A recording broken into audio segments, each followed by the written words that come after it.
Saludos, estimados seguidores de Ventana Cultural RD, a través de Saleca TV y nuestras redes sociales, nuestro canal de YouTube, @culturalrd. Saludos, amigos seguidores de El Cercado, Vallejuelo, Hondo Valle y Las Matas de Farfán. Y a nuestros seguidores a nivel global, a través de nuestro canal de YouTube Ventana Cultural RD. Por favor, denle like para que nos ayuden a mantener este medio de comunicación cuyo fin es educar para una sociedad mejor, orientar para un mundo mejor. En el día de hoy nos acompaña nuestro gran amigo y hermano, el doctor Virgilio Pérez, conocido popularmente en la universidad como Aprobado.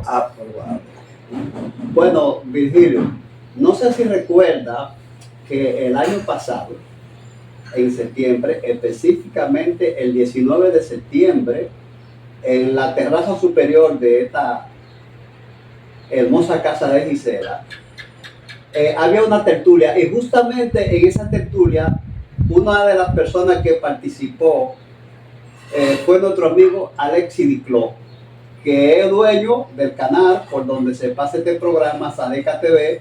Bueno, él no es dueño, la dueña es Gladys. La dueña es Giovanna, Gladys Giovanna, su esposa, porque nosotros no tenemos nada, nosotros la doña es Yoba, perdón, la doña es Yoba.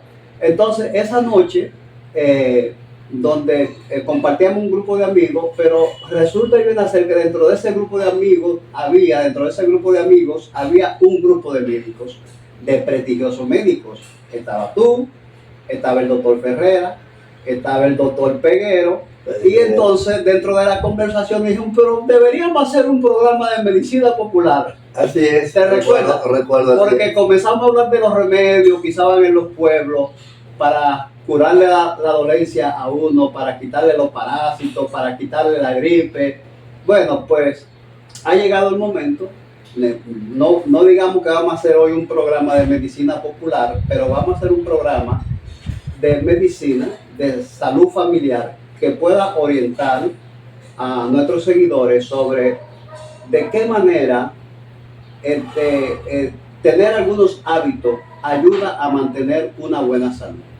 Pero antes, debo decirle que Virgilio es un docente universitario, especialista en genética, que estoy seguro que muchos de los médicos que van a ver este programa fueron tus alumnos. Así es. Bueno, dentro de eso, y voy a hacer una mención especial porque sé que fue tu alumno, del doctor José de los Remedios Ramírez, del Cercado, mi amigo Joselo, nosotros le decimos Joselo, ¿verdad?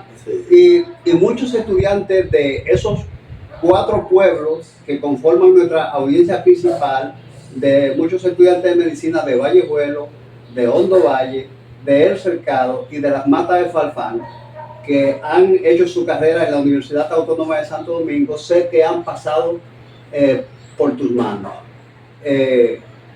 Bueno, y qué decir, son más de 40 años dedicados a la labor de formación de personal médico en la Universidad Autónoma de Santo Domingo, al grado que ya hace apenas una semana te reconocieron con el mayor grado al que puede aspirar un docente universitario en la Universidad Autónoma de Santo Domingo, que es con el grado de profesor meritísimo.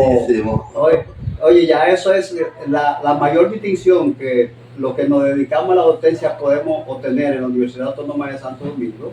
Y bueno, y su equivalente en cualquier otra universidad del mundo es ese grado, el grado de profesor meritísimo, porque eso indica que ha sido una vida fructífera y que ha sido una vida en la que se han ido acumulando méritos, porque tú puedes tener 60 años dando clases y no llegar a ser profesor meritísimo si no acumulas méritos para merecer esa distinción. Así que bienvenido, a este programa.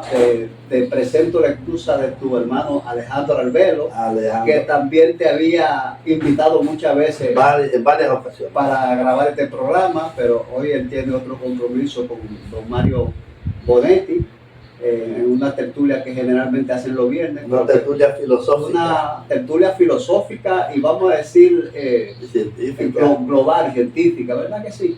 Entonces es los viernes, pero resulta que la trasladaron para hoy sábado por asuntos logísticos.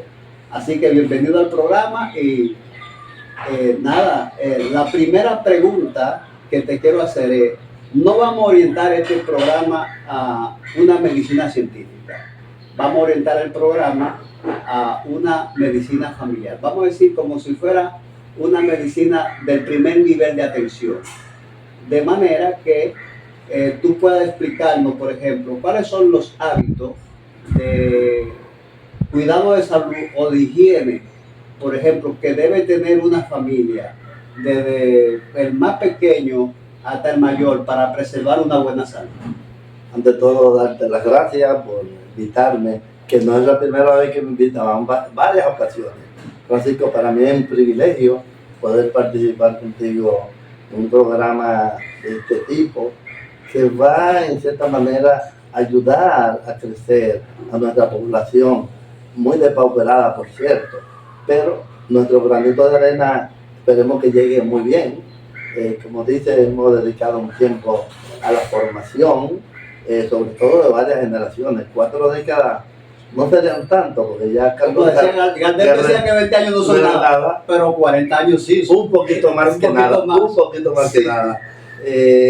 La salud de la familia es importante preservarla, porque en nuestro país todo el mundo quiere medicar y se olvidan de lo básico, mantener una higiene adecuada, los hábitos tóxicos, retirarlo del camino, dormir con tranquilidad, quitarte la preocupación en la medida que uno pueda. Eso ayuda bastante, pero hay hábitos que hay que tenerlo en cuenta, desde los padres a los más pequeños. Por ejemplo, a veces vamos a una casa y se le cae algo al piso al niño.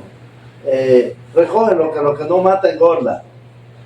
Entonces, eso tenemos que erradicarlo, porque hay microorganismos que han poblado la tierra mucho antes que nosotros y que tienen una capacidad tremenda para hacer daño, porque los microorganismos ayudan en cierto modo, pero cuando entran porque no deben entrar, producen daño. Esos daños se convierten en enfermedades y entonces ya un problema de salud importante, no solo de salud, un problema económico también, porque en definitiva, por más que se quiera,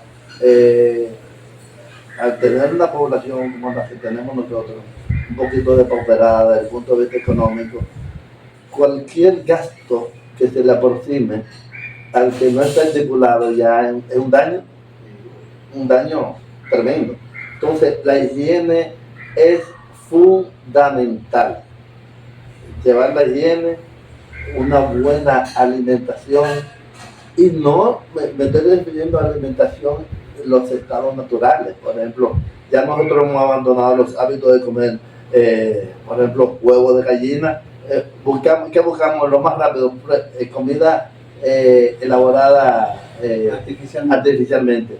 Y comidas rápidas, los alimentos rápidos, muchos condimentos. Antes utilizábamos condimentos naturales, ya eso ha pasado.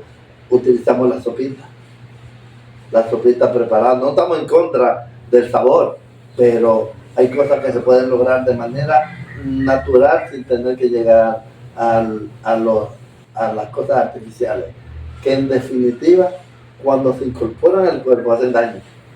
Así es. Bueno, antes de la siguiente pregunta, debo decirte, por ejemplo, que yo creo que en una de las casas que se come con mejor sabor, y creo que tú puedes dar testimonio de eso, es en la casa de Gisela. Y aquí las sopitas están totalmente prohibidas. Aquí los sazones que se usan Cuando digo aquí me refiero a la casa de Gisela. De Gisela, sí. A la casa de Gisela Romero, los sazones que se usan son sazones totalmente naturales. Yo no recuerdo la última vez que en esta casa se usó una sopita. Y Gisela y yo ya tenemos 32 años de casados. Bien, entonces, volviendo a los hábitos de higiene. Yo recuerdo que cuando éramos niños, era frecuente ver en nuestro pueblo a los niños llenos de lombrices. Y me he dado cuenta que ahora, para esta época, ya eso es menos frecuente. Y antes, para sacarle la lombriz a uno, pues le daban té de apazote. Justamente hablando de medicina popular. Ahora le dan, ustedes dicen es un vermúfigo. Entonces, ¿a qué se debe el cambio de que ya no es tan común ver un niño con lombriz? Ya eso sería hasta una tragedia, ver un niño con lombriz, que antes le salían hasta por la nariz. Recordará una cosa importante, que muy poco tenía zapatos antes. Y una gran cantidad de los microorganismos entran por ahí y otros entran por aquí, por la boca. Entonces, en definitiva, los hábitos van cambiando. Ya hay más acceso a la escuela. Ya por lo menos le hablan de los hábitos alimenticios, que hay que lavarse las manos antes de toparle un alimento. Ya existen las servilletas que antes tú no veías eso comúnmente. El agua, ya tú no ves agua así de corriente. Ya el agua son como botellones, produce su daño tarde o temprano porque van perdiéndose los minerales. Pero el poder infestarse uno, la infestación, que no es lo mismo que infección, de los parásitos, anteriormente era más fácil. Por eso, ya ahora es más difícil. Es más difícil porque ya se tiene una mejor idea de cómo tratar los alimentos que vamos a consumir. ¿Cuántas veces al día una persona debe lavarse las manos? Bueno, tampoco debe abusarse de lavarse mucho las manos, porque cuando tú te lavas mucho las manos, mata los microorganismos que son propios de ahí, porque nosotros tenemos microorganismos que nos cuidan. Que son beneficiosos. Si tú utilizas más veces de la cuenta, cada vez que tú vas a utilizar un alimento con las manos, debes lavarte las manos. Y cada vez que vas al baño. Y cada vez que vas al baño, sobre todo. Tú vas al baño y se supone que cuando tú sales tú le vas a dar las manos a otra persona. Entonces, si tú no tomas como una norma lavarte las manos después que vas al baño, tú también vas a contagiar a otro, porque le va a pasar microorganismos, incluso hasta parásitos. Comúnmente, nosotros tomamos dinero en la mano, un peso. Sí. Usted agarra un peso y lo lleva a un laboratorio y lo pasa así por una placa que tenga medio de crecimiento, le llamamos medio de cultivo. Usted le hace así y usted espera 24 horas y ya usted va a ver colonia de microorganismos. Entonces, los microorganismos son beneficiosos, pero cuando entran por la boca, cuando usted ha contagiado los alimentos, eso es fatal. Uno de los microorganismos que más beneficios le ha dado a la ciencia es la Escherichia coli, la que más comida le ha dado a los bioquímicos, a los biólogos moleculares de Escherichia coli. Pero para los seres humanos. Pero los seres humanos, cuando entran por la boca, ya todo el mundo ha oído el cuento, siga la raya amarilla. Bueno, pero se supone que hay unos niveles tolerables de Escherichia coli. Claro, claro. Porque nosotros la tenemos dentro. Una parte de nuestro intestino grueso. Es parte de nuestro intestino grueso. Lo que no debemos permitir es que sobrepase los límites, porque cuando el problema viene, cuando esos límites que tolera el organismo son desbordados. Entonces, ¿cómo se evita el que una persona llegue al estado de seguir la raya amarilla? La raya amarilla.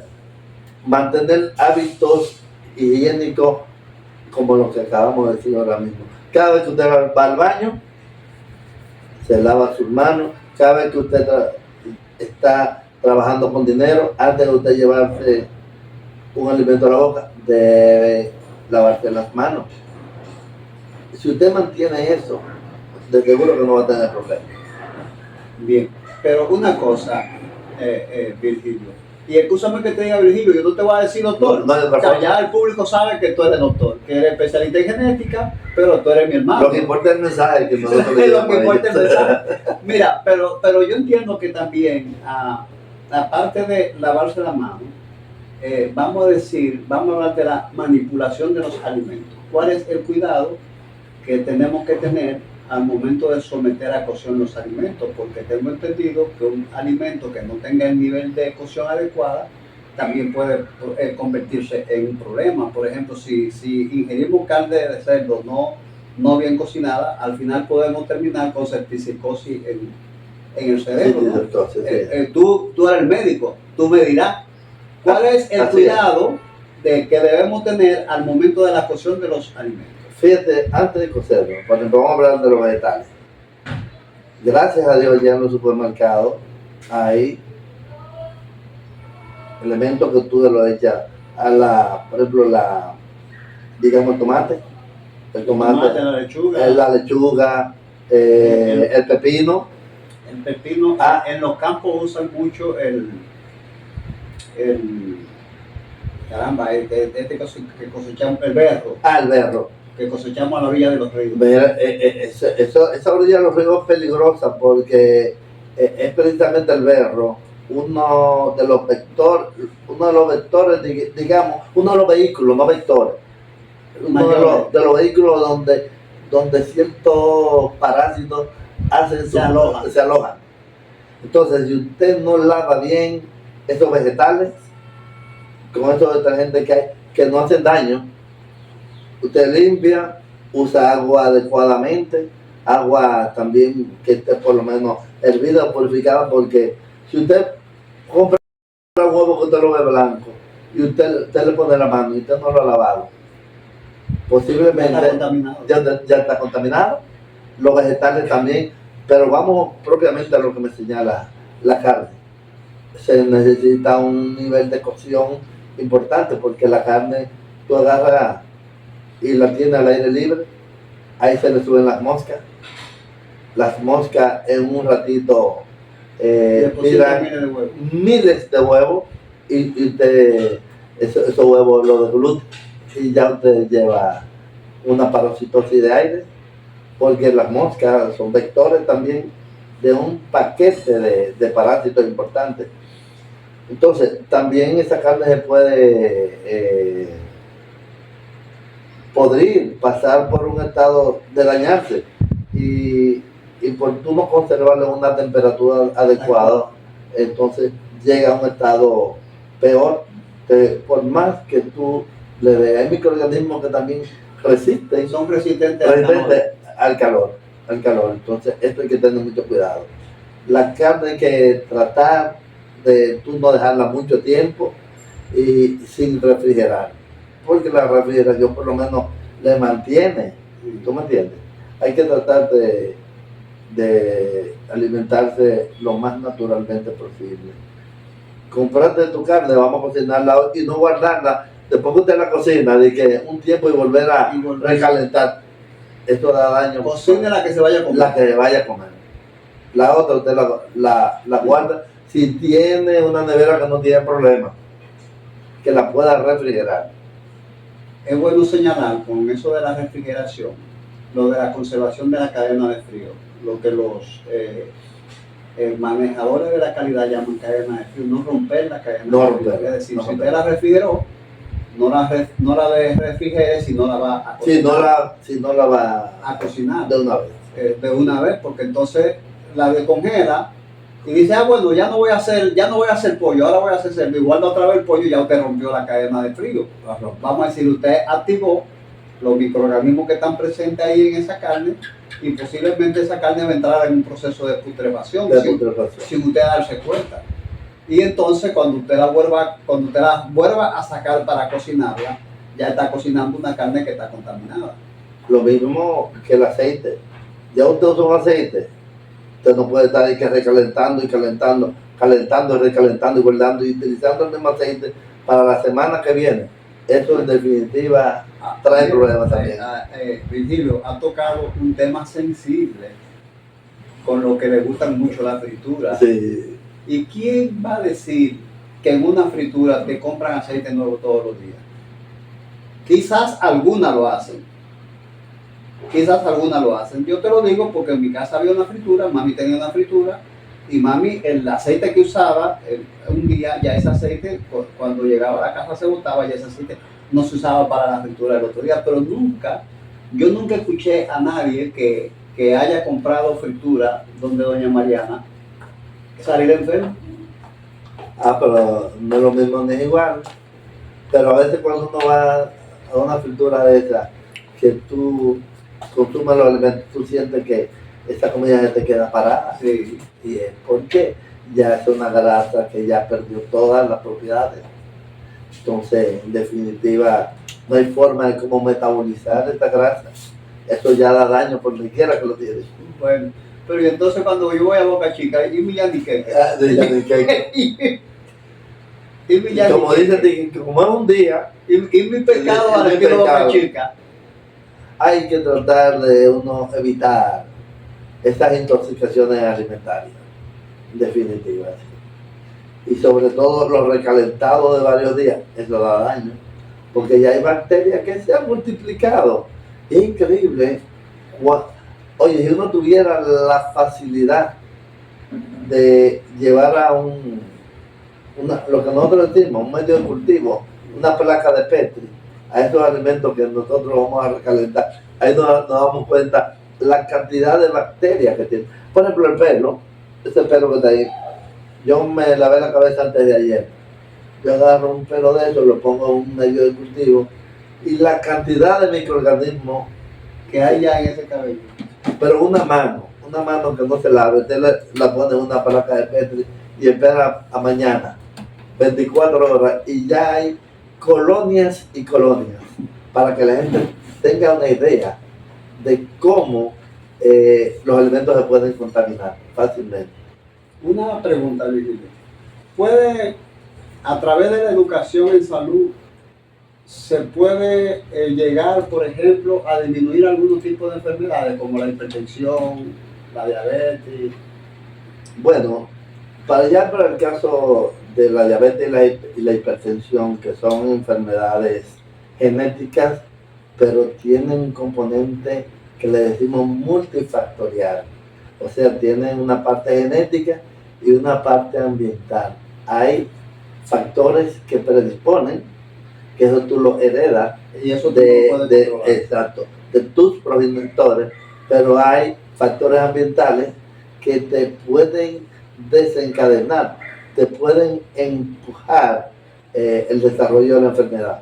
Por ejemplo, tú puedes heredar el gen de la hipertensión arterial, porque hay que aclarar, porque cuando habla de hipertensión arterial hay que decir sistémica e hipertensión arterial pulmonar. Nos referimos a la sistémica, que es multifactorial. A lo que comúnmente presión alta. Sufro de la presión. Presión alta. Esa presión alta es multifactorial. Ahora, hay factores que pueden empujarla, como es tener más peso de la cuenta, tener una vida sedentaria, consumir muchos alimentos con una cantidad adecuada de sal. Eso te puede empujar a una persona que haya heredado genes de sus progenitores para la presión alta a desarrollarla.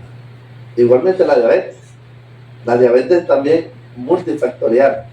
Hay factores genéticos, hay factores ambientales. Se dice que esas dos enfermedades siempre caminan juntas. La primera le llaman la gran silenciosa. La presión. La presión alta o la hipertensión, porque la persona no avisa. No avisa y no se da cuenta porque tú te vas adaptando a ella. Y no lo sientes hasta que un día te da un gran dolor de cabeza y que accede a que te tomen la presión. Y el hombre aparece con 150-90. Y ya cuando una persona tiene más de 125-85, ya hay hipertensión con las nuevas clasificaciones que hay. Pero vamos propiamente a la diabetes, que también es, nosotros le decimos la pesadilla genética. Hay factores que predisponen, que lo heredamos, y factores que empujan. Casi parte de lo que tiene la hipertensión también lo tiene la diabetes. El que tiene más peso que el que debe tener por estatura ya es un prediabético hasta que se averigüe lo contrario. Y se le llama la enfermedad de las 3P, que habla de polidipsia, poliuria y polifagia. ¿Qué significa? Te da mucha sed, bebe mucha agua, orina mucho. Inicialmente tiene pérdida de peso, pero después aumenta el peso. Exactamente. O pudiera ser lo contrario, puede tener aumento de peso, pero después tiene PP, pérdida de peso, porque tú entras en un estado, cuando te dicen que estás diabético, tú te pones blanquito, no quieres comer de nada y rebajas con el tiempo, y definitivamente es así, porque ese daño tiene que ver con una célula que se llaman las células beta del islote del Langerhans del páncreas, que tiene que ver con la producción de la insulina. Y la insulina es la proteína que te facilita llevar el azúcar a la célula, pero como hay un déficit, los niveles de azúcar se elevan. Entonces por eso se habla de una hiperglicemia a la diabetes. Entonces, esas son enfermedades que tú puedes evitar que se desarrollen. Llevando buenos hábitos del cuerpo. Con buenos hábitos, haciendo ejercicio, no comiendo más de la cuenta, no consumiendo muchas pastas que son en definitiva carbohidratos, porque los carbohidratos se convierten en azúcar, en grasa. En grasa. Entonces, si tú logras mucho peso por no hacer ejercicio y te alimentas mucho, aumenta de peso. Entonces, así el páncreas va un poquito más forzado. Entonces no tendrá la cantidad de insulina para abastecer esos niveles de glucosa o de azúcar para llevarlo adentro de la célula. Entonces los niveles en la sangre se van a disparar. Entonces vienen las manifestaciones de las 3P que te hemos mencionado: polidipsia, poliuria y polifagia. Pienso que sí. Que pero dilo en un lenguaje llano. Mucha sed, bebe mucho y orina mucho. Porque esos términos que tú estás utilizando, la mayoría de las personas, quizás muy poco puedan saber lo que significa. Y muchas personas se dan cuenta cuando orinan, cuando emiten la micción en una mata, que ven que las hormiguitas negras se le acercan por la cantidad de azúcar. Y nosotros le llamamos la pesadilla genética porque en definitiva te va dañando el riñón, y al que se le daña su riñón, en definitiva va cargando pesado. Y se le daña la visión también. Sí. Ella hablamos de los daños renales del diabético, de los daños oftalmológicos del diabético. Así es. Yo voy a aprovechar y me voy a permitir contar dos experiencias personales, una sobre la hipertensión y otra sobre la diabetes, para que los amables seguidores, televidentes, teleaudientes, entiendan realmente la gravedad del asunto. Resulta que yo siempre tuve mi presión en 12.8, incluso aquella vez que tuve el cáncer, estando en cuidado intensivo, yo volteaba a ver el monitor y mi presión siempre estaba en 12.8, bueno. Pero de un tiempo a esta parte, resulta que algunas veces me daban unos dolorcitos de cabeza. Y yo decía, qué raro. Y me tomaba una pastilla, y se me quitaba el dolor de cabeza. Bueno, pues mi esposa y yo, tu amiga Gisela, teníamos que hacer un procedimiento, una videoendoscopía y una colonoscopía, que siempre nos la hacemos en la misma semana, no el mismo día, porque uno tiene que asistir el otro. Pues cuando vamos a la evaluación cardiológica, oh, sorpresa, tenemos la presión alta. Y el cardiólogo dice, bueno, vamos a ponerle un mapa para monitorearle la presión por 24 horas.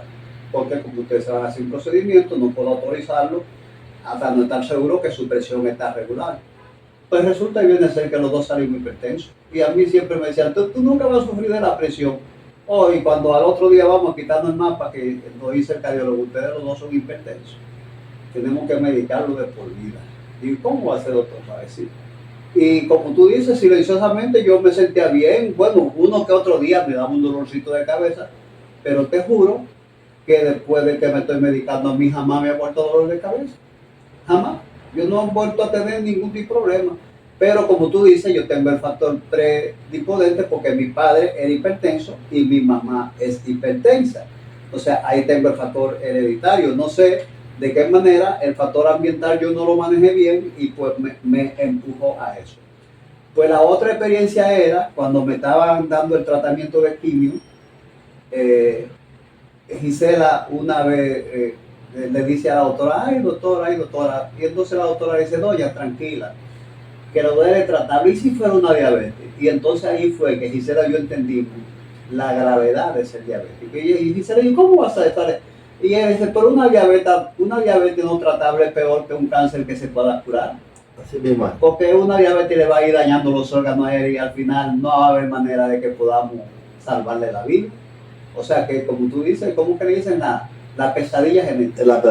Déjame decirte algo, Francisco, que lo mismo que te sucedió a ti, me pasó a mí con la hipertensión. De vez en cuando yo solía tener unos episodios de cefalea, que es dolor de cabeza. Dolor de cabeza. Entonces, nosotros decíamos migraña. Pero yo me tomaba la presión, me la encontraba bien. Me tomaba un Dologine M con una postología, una forma de tomarla, como nos enseñaron en la formación. Me tomo una de inicio, a la media hora otra y cada 8 horas y desaparecía. Pero pasaban 4 días más y volvía el dolor de cabeza. Me tomaba la presión a ver si era, y todo el malestar de una migraña. Hasta que un día logro agarrar un 150, no, 145, 90. Alta. Inmediatamente voy donde un compañero cardiólogo. Me sale, usted acaba de debutar como hipertenso. Me pusieron una molécula que se llama Ibersaltán con amlodipina. Lo mínimo porque era grado 1. Pues jamás tuve dolor de cabeza, jamás me he vuelto dolor de cabeza. Salvo que venga una gripecita, que tú sientes esos dolores. Pero después que comencé a medicarme, y la gente se asusta cuando le dicen de por vida. Pero eso es lo que te mantiene, porque si tú esa es la medicina preventiva. En Estados Unidos le gustan mucho, sí, porque ellos dicen es mejor la medicina preventiva a la medicina curativa. Entonces, si tú no temperas a ese llamado del médico que estudió para eso, esa hipertensión te va dañando otros órganos. Como es la gran silenciosa, te va acabando, te va dañando así como la diabetes, te va dañando los riñones, te va dañando los vasos porque van subiendo y se van rompiendo vasitos en el cerebro y se van acumulando pequeño derrame. Entonces, hay que tomar medicamentos si lo aconseja la ciencia de por vida y tú no tendrás problemas. Así es, estoy de acuerdo contigo. Mira, una pregunta que te voy a hacer y va más dirigida, tu respuesta debe ir más dirigida a los médicos. ¿Por qué los médicos tienen la costumbre de medicarse ellos mismos? ¿Es correcto? No es correcto. ¿Pero por qué lo hacen? Uno debe desprenderse de ser su propio médico, porque uno se tiene mucho cariño y posiblemente tú no te tratarías con envergadura y la seriedad con que tú vas a tratar a un paciente que tiene una enfermedad. Hay que dejar que sea otro el que te diagnostique, y que te trate. Yo pienso que es mejor que te vea otro y que tú no interfieras y que diga la verdad, porque nadie le gusta verte enfermo. ¿Verte enfermo? No. Entonces lo que empieza y se daña la cosa, porque Ya lo dijeron los Matamoros, que hasta los palos del campo tienen su separación. Mientras uno sirve para leña, otro para hacer carbón. Cada cual a su sitial. Existen las especialidades. Es posible que tú seas un buen especialista, un buen médico general, pero en la dolencia que tú tienes, hay otro que sabe más que tú y espera que sea otro el que tú busques de tu confianza para que sea el que te diagnostique, no te automedique. Y sobre todo la población general, porque todos tenemos un deseo de curar. Todos somos médicos. Somos médicos. Y cuando una infección, ¿qué es lo que tú tienes? Ah, pero mira, a mí me indicaron tal cosa. Y me dio resultado. Tómate ampicilina cada 8 horas, tómate 2 al día para que tú veas que te va a curar. Y ahí viene el problema, porque los microorganismos, las bacterias, poblaron mucho antes que nosotros la Tierra, dicen los científicos, pero tienen una capacidad de modificar su código genético a una velocidad de 500, nosotros le llamamos nucleótidos, a 1000 nucleótidos por segundo. ¿Y saben cuál es la capacidad que tenemos nosotros para modificar nuestro código genético? De 45 a 50. Entonces, ¿qué significa eso en la medicina científica? Que cuando usted toma un medicamento que usted cree que sirve para una determinada infección, si usted no utiliza la dosis adecuada en un intervalo de tiempo adecuado durante un tiempo adecuado, no va a lograr una meseta, o sea, una concentración del medicamento en sangre de tal manera que pueda matar el ciclo de vida. Nosotros le llamamos bactericida a esa bacteria. ¿Y qué va a suceder? Que le da tiempo a la bacteria a modificar su código genético, y cuando usted le da el medicamento, es resistente. Es resistente. Entonces, por eso la gente dice, ah, pero ese medicamento no sirve. Fue que usted tomó el medicamento no de la manera adecuada. Entonces, ya ese medicamento no le va a hacer efecto a la dolencia que usted tiene. Y cuando no viene lo peor, a veces la gente, recuérdate que cuando nos callamos antes, ¿qué le decían a uno? Ponte sulfatiazol. Sulfatiazol, te llama un polvito. Ponte miel de abeja. Miel de abeja es bueno, pero sulfatiazol, te decían, ponte. Entonces tú te secabas por arriba, pero por dentro seguía. La concha estaba contaminada. Contaminada. Entonces, porque muchas veces se lo echaban incluso sin lavarle el ramado, la herida. Pero también eso lleva a un proceso que es peor, un proceso que es alérgico. La gente se sensibiliza por un medicamento utilizado en la piel de manera tópica. Cuando tú lo ingieres de manera oral, o te lo facilitan de manera sistémica, intramuscular o intravenoso, te puede dar un daño y usted morir ahí mismo. Porque se llama un shock.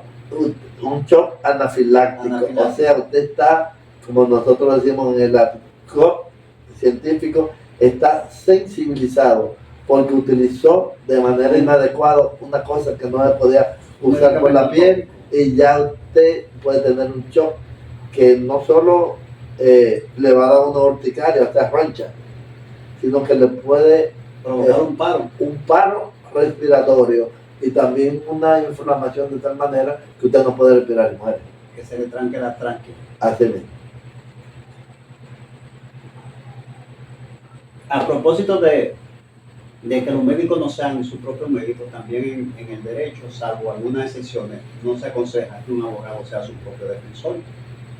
Si un abogado se ve en un conflicto judicial que merezca la necesidad de una defensa, pues él debe acudir a un colega que tenga confianza para que lo represente. Así es. Mira, Virgilio, buscarse un asesor, y ese, si no puede, te va a remitir a otro o a un equipo que te va a asistir.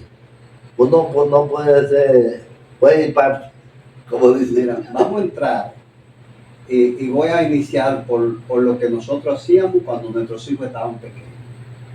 Cuando nuestros hijos estaban pequeños, sin tener nada, periódicamente nosotros los llevamos a su pediatra. ¿Verdad que sí? Eso era un hábito. Y nosotros a nuestros hijos los llevábamos al centro de vacunación en el tiempo que correspondía a ponerle su vacuna. Pero resulta que después que las personas se hacen adultas, como que, bueno, no es que los padres dejan de tener esa responsabilidad, pero yo me pregunto, ¿no sería conveniente que las personas tengan el hábito de ir cada 6 meses o anualmente al médico a hacerse una evaluación aunque no se sienta nada?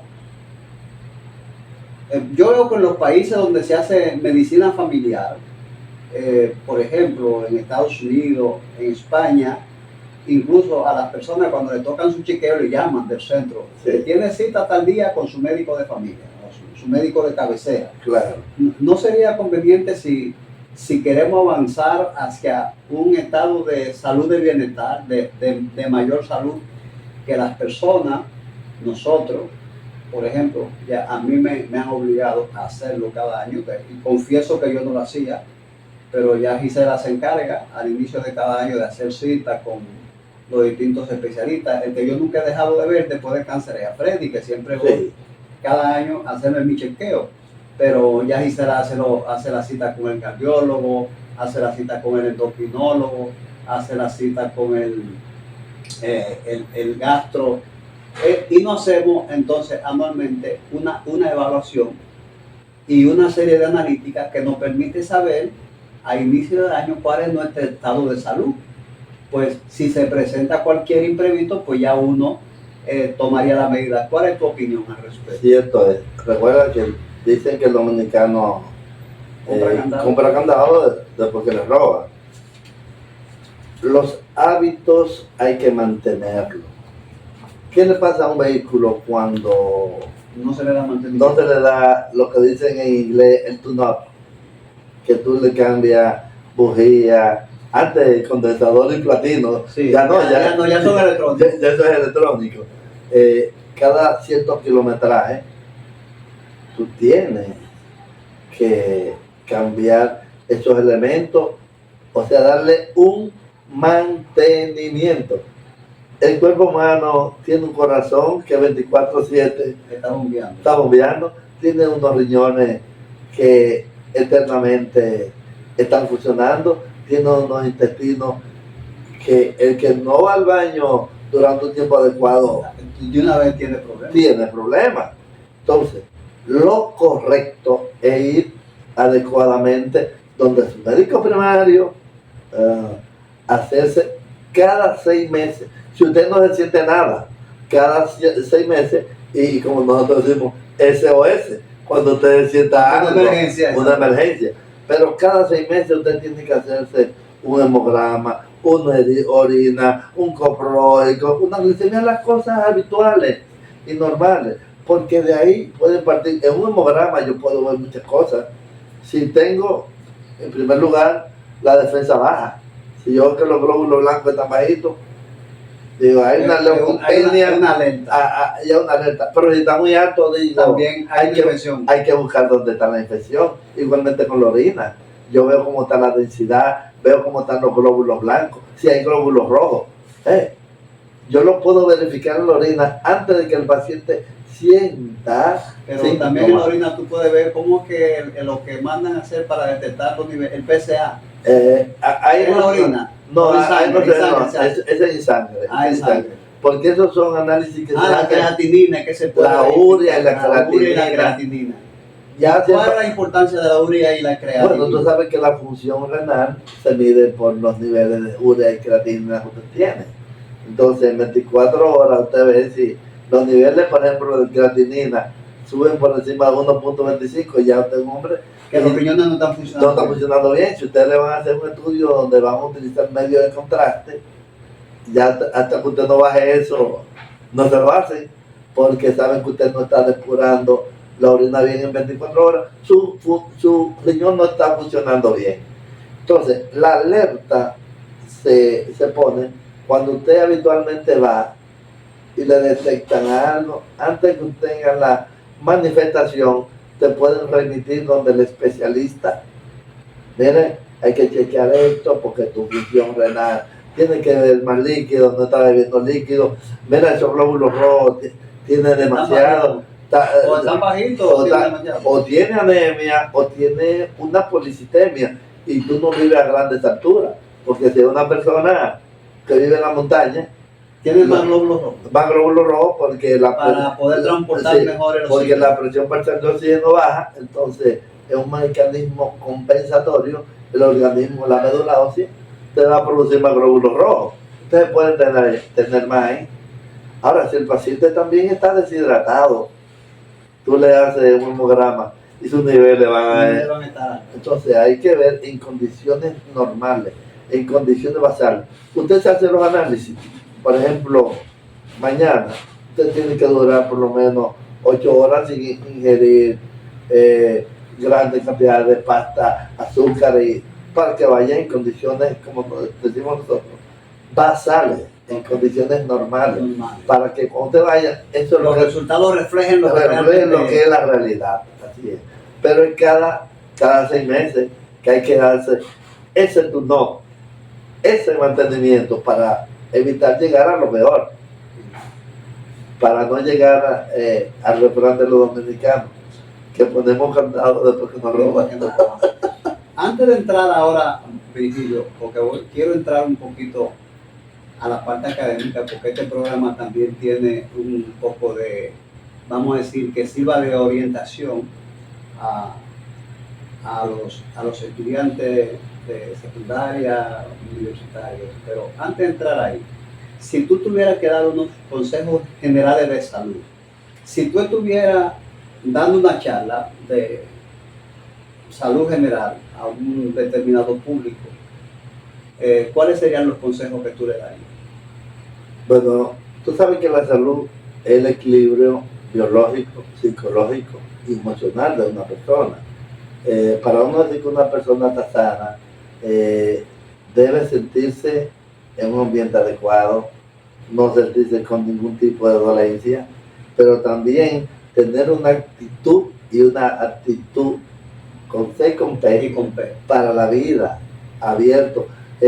Una persona que se comunica con los demás, que es capaz de reír, que es capaz de llorar en un momento adecuado, porque hay mucha gente que dice, los hombres no lloran. No, hay que llorar. A veces tú estás viendo una película y llora, pero te reprimen que los hombres no lloran. Entonces tú eres una persona que tú quieres mucho, que has querido. Claro, entonces tú tienes que reprimir el hecho de llorar. Entonces hay que sacar tiempo para todo. Si usted aspira ser de corte académica o tener una profesión, usted tiene que tener hábitos saludables.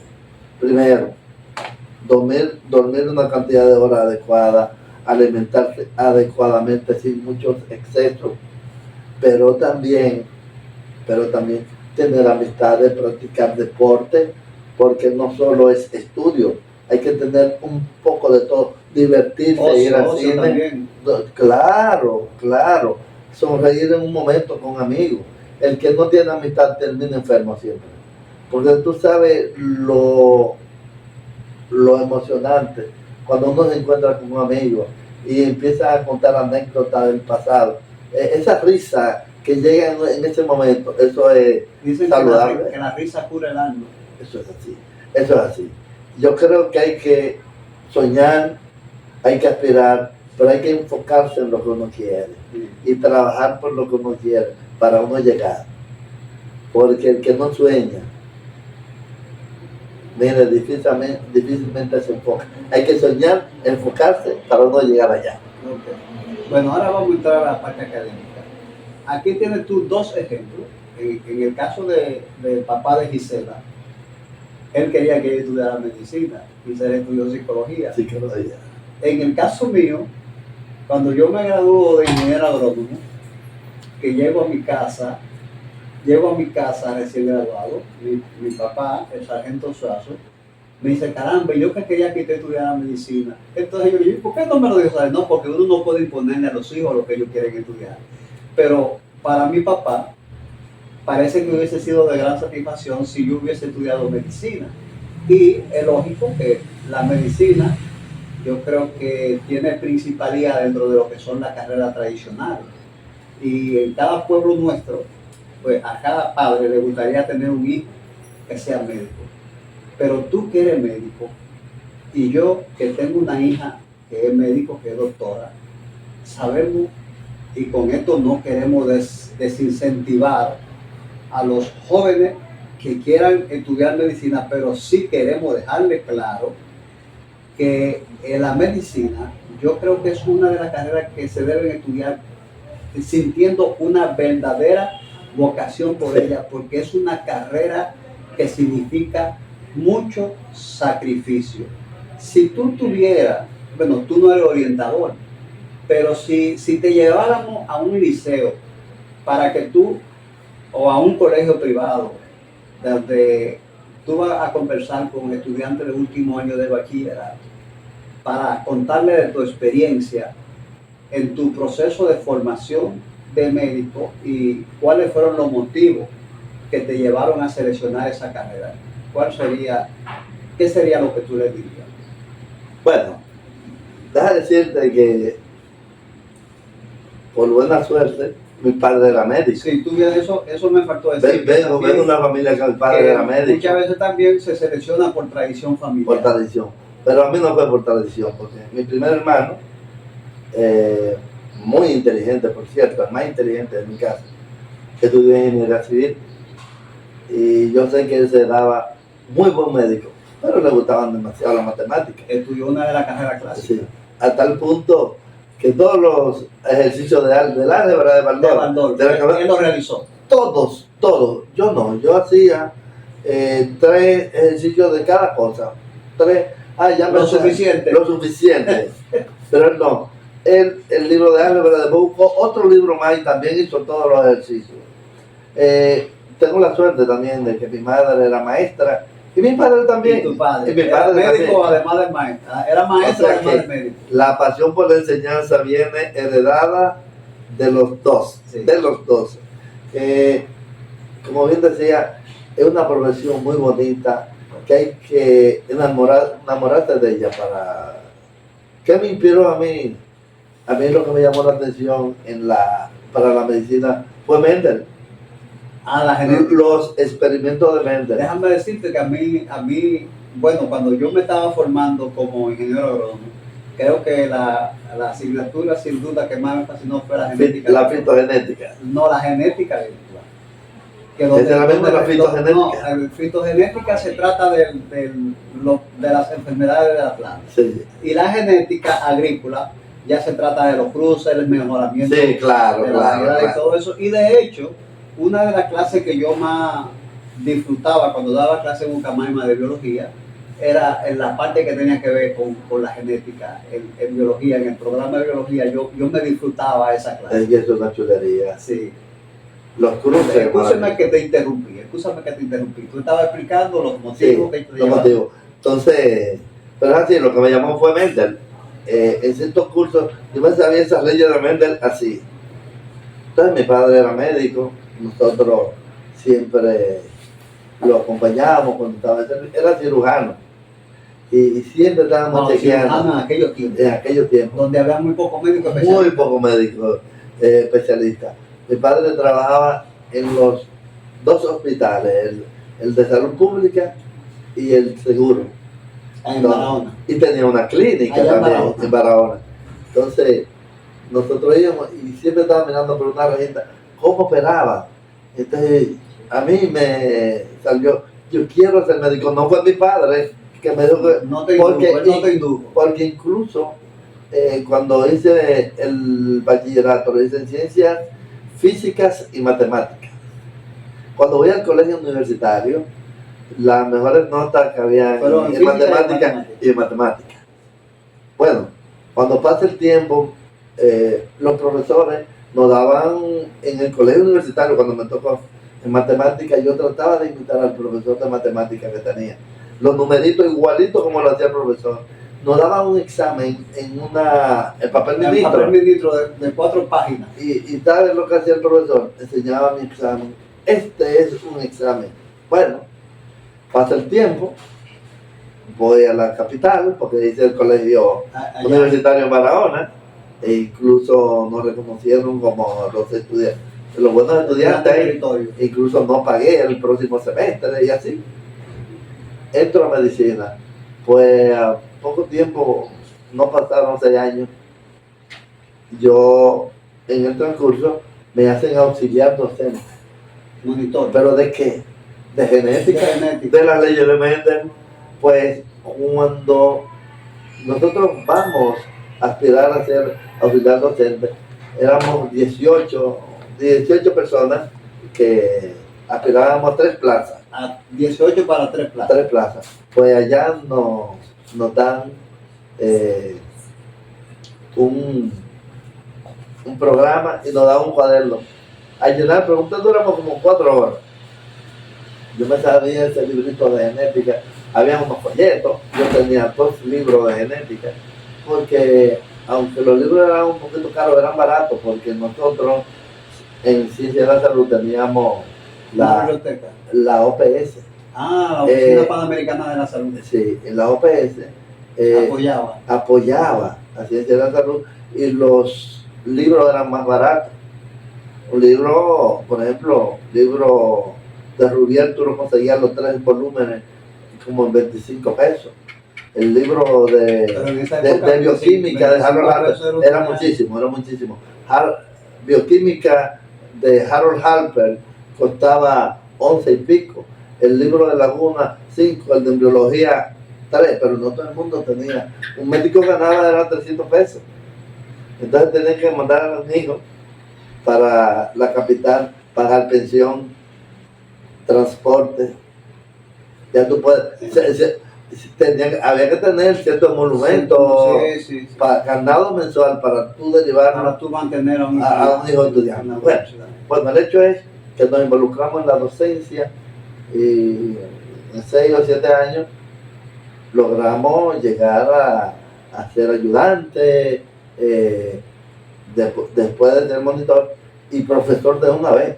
O sea, llego yo al centro donde yo era estudiante, ellos esperan a un ingeniero y me encuentro con el profesor que me daba matemáticas. ¿Pero qué pasó, Virgilio? Yo pensé que tú ibas a ser arquitecto o ingeniero. Médico. Sin mi padre ni nadie empujarme.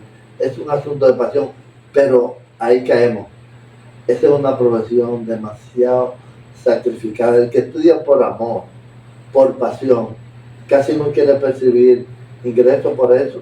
Por ejemplo, yo me quedé con la costumbre de mi papá, que la medicina social.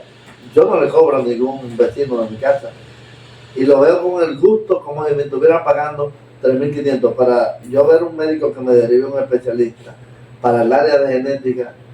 Mínimo son 3.500 pesos, pero si no tiene ni un centavo, lo atiendo igualito y hago medicina general porque eso me mantiene el espíritu vivo y me mantiene leyendo, pero es sacrificado.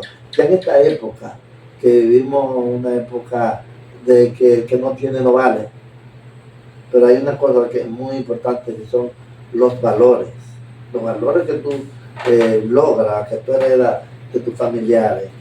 Tú no lo puedes cambiar por los chelitos, porque ahora si tú no tienes una jipeta Volvo o una Mercedes-Benz, ese médico no está en buena. Hay que gastar, hay que vestir, pero lo principal es estar enamorado de tu profesión, servir a los demás, dar de sí, como decimos, porque también soy rotario, sin pensar en sí. Yo creo que tú poner un granito de arena en la persona, eso da una satisfacción que no se cambia por nada, pero sigue siendo esta carrera muy sacrificada. Tú sabes lo que tú haces, una formación de una residencia y luego no lograr sostenerte, porque ya comprar una casa en esta época es difícil. Tener un vehículo adecuado también es duro. pero vale la pena la satisfacción de tu poder curar a alguien, quitarle una dolencia. Eso no tiene, mira, con qué pagarse en la vida.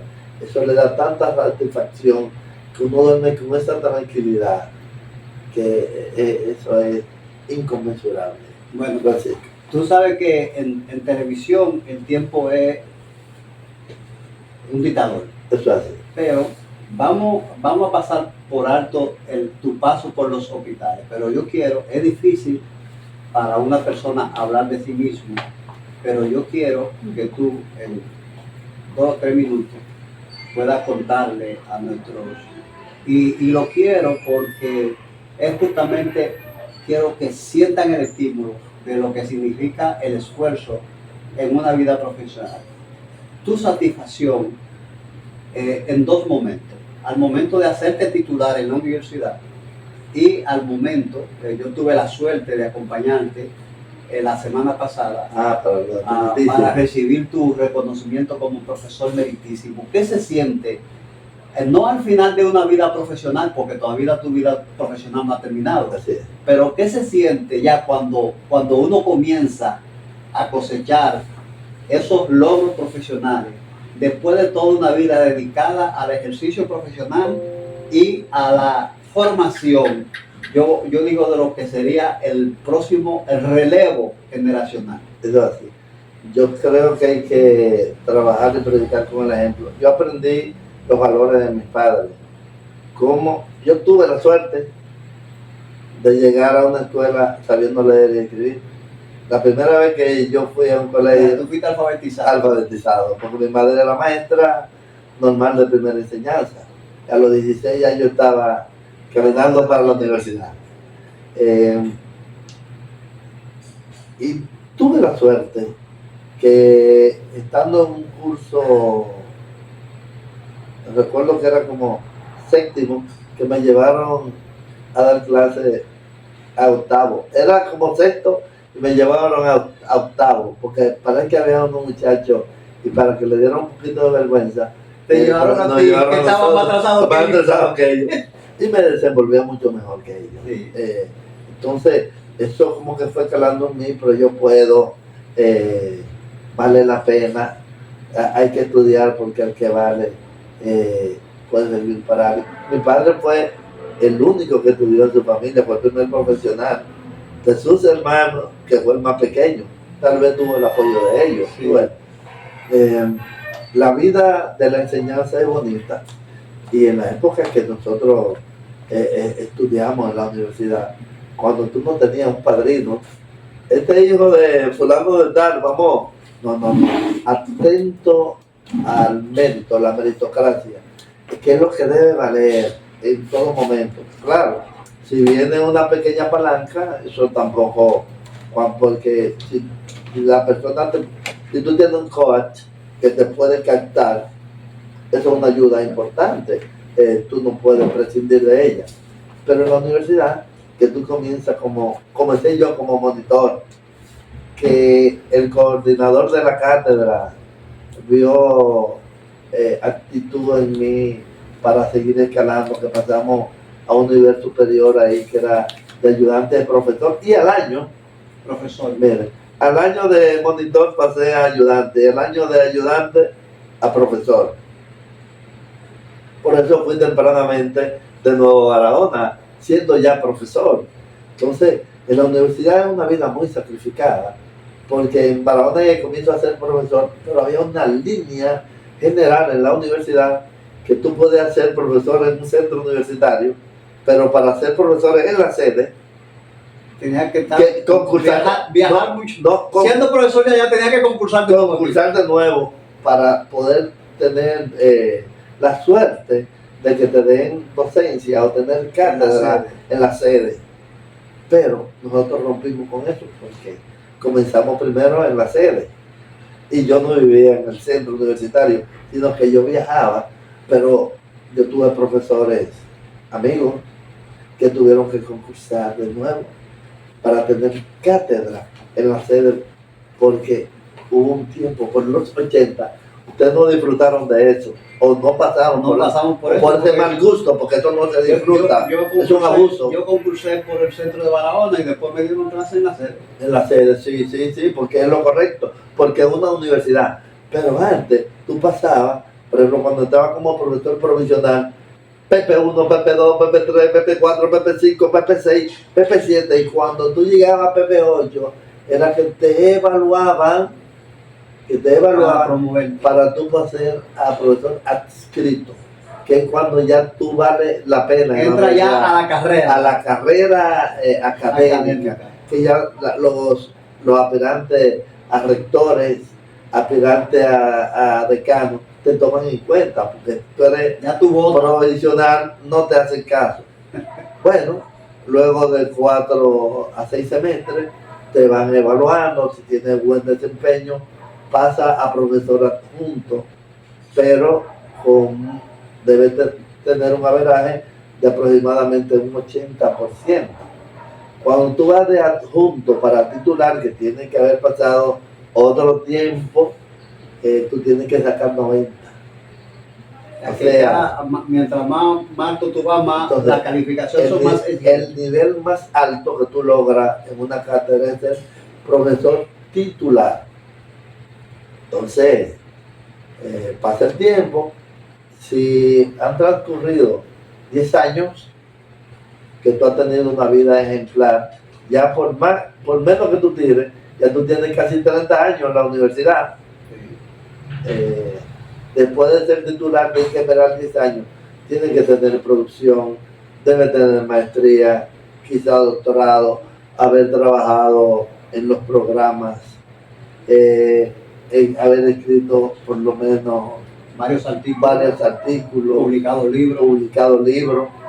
Entonces, después que tú llenas esos requisitos y que no te hayan sancionado en la universidad, ni fuera tampoco, y que hayan tenido una vida ejemplar, otro desempeño fuera de la universidad, van también concomitantes con esa vida universitaria, día tras día, días tras día. Bueno, tiene entonces la oportunidad de que te tomen en cuenta para tú ser profesor, como dicen en otras universidades, profesor emérito. El profesor meritísimo ya no es un grado académico, es una exaltación. Entonces, es una exaltación que yo la veo demasiado dura, porque después que tú llenas los requisitos, tiene que pasar por una asamblea de cátedra, una asamblea de departamento, una asamblea del consejo directivo, una asamblea de facultad. Luego de eso, donde esa asamblea de facultad votan los profesores, votan los estudiantes. O sea que aparte de los méritos de tú llenar los requisitos, tienen que someterse a una votación.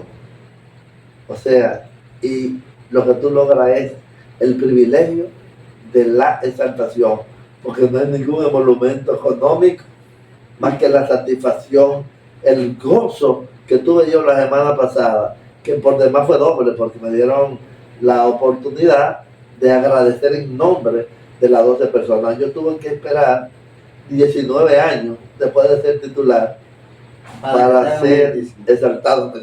Bueno, pero es un privilegio que no lo cambio por nada. Virgilio, ha sido un grato placer tenerte aquí y celebrar contigo el reconocimiento de meritísimo que te dio la Universidad Autónoma de Santo Domingo en la Facultad de Ciencias de la Salud. Yo sé que es así como yo lo gocé, lo gozaste, porque estuviste conmigo, me acompañaste, y por eso se lo dediqué a los profesores, a los amigos y a los estudiantes, que son los que hacen crecer a uno finalmente. Estimado de la audiencia, nos vemos la próxima semana, el próximo miércoles a las 8 de la noche.